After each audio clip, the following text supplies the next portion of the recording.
70, 80, 80, 90, 500, 500, 10, 20, 30.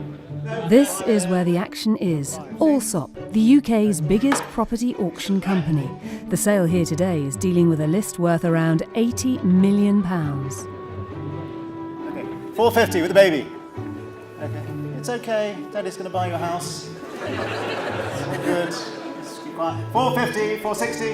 And here is lot number 163, this third floor maisonette in Colindale, NW9. Introducing the seller, Veronica Mary Segan. I'm going for auction, hoping for a quick sale, and I'm hoping to get a good price for my flat. It's quick process, as well as there's more competitor who can, compete to get a good price for my flat.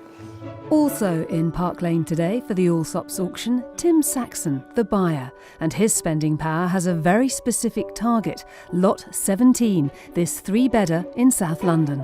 It's a lovely property in Brixton that my sister and I hopefully move into if we're successful. There's a bit of work to do, and there might be a discount available if you're prepared to do the bit of work. So we're hoping that we might get a good bargain. I'm quite excited about it. I've been told it's quite nerve-wracking, so I'm expecting to have some adrenaline flowing during the bidding process if we put our hands up. Our mission, and we've already chosen to accept it, is to give you the top tips you need to profit from the auction experience. And buying or selling, Gary Murphy is your man. It's in his blood. Well, my father was an auctioneer and my grandfather was an auctioneer, and they were both on the rostrum for about 33 years each. And I'm in my 33rd year now, so almost 100 years of family auctioneers. This was his grandfather's gavel, a 1957 family heirloom that'll help seal the fate of many today. So you're twitching. Are you about to bid? You are, aren't you? Yes, £1 million.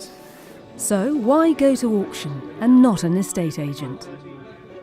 If you're selling at auction, there is no ceiling price, unlike selling by traditional methods like private treaty.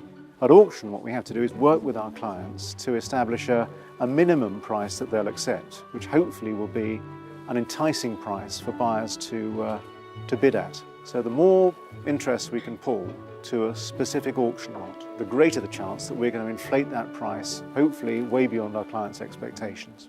And when you're in the room, right in the thick of it, amid all that excitement, what are the tips that'll make the difference? Bids with you, sir. With you at 1,610,000, you have it after all, sir.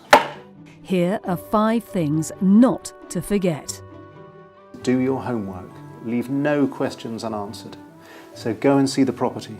Get a surveyor who can advise you on the condition of the property. Make legal inquiries through a solicitor. It's so important to appoint a solicitor.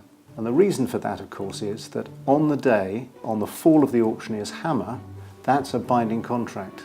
So it's final and it's over. If you are successful and that hammer's come down on your winning bid, you have to pay 10% deposit there and then. So you have to have the deposit money ready.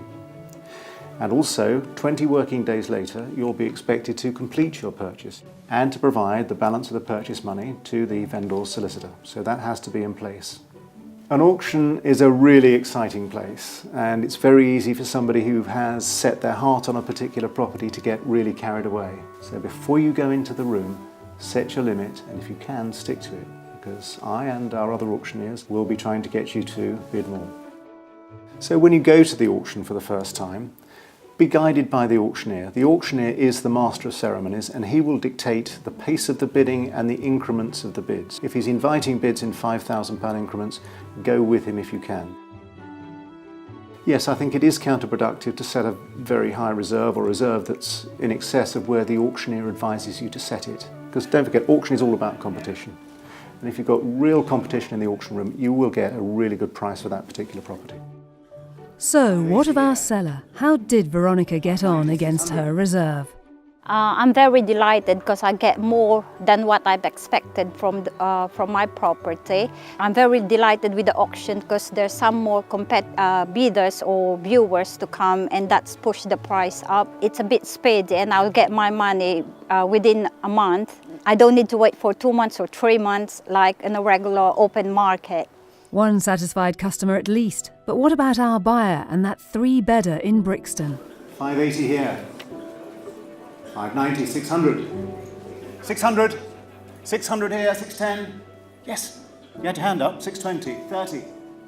Now you can put your hand up. 630, 40. First time at 695. Second time at 695. Anybody else at 700? 695, I'm going to sell it. Nobody else? At 695. Yours, sir. I don't really know how to explain it. It's incredibly exciting and nerve-wracking, and the adrenaline really flows until that hammer falls and you think, what have I done? You know, it's just a whirlwind of emotions. For me, as an auctioneer, I find it the best fun. It's my job. I really enjoy it. You can see the relief in their faces, the excitement. They'll punch the air. Sometimes they're so excited they can't even write their name and address on the form that they're given immediately after the hammers come down.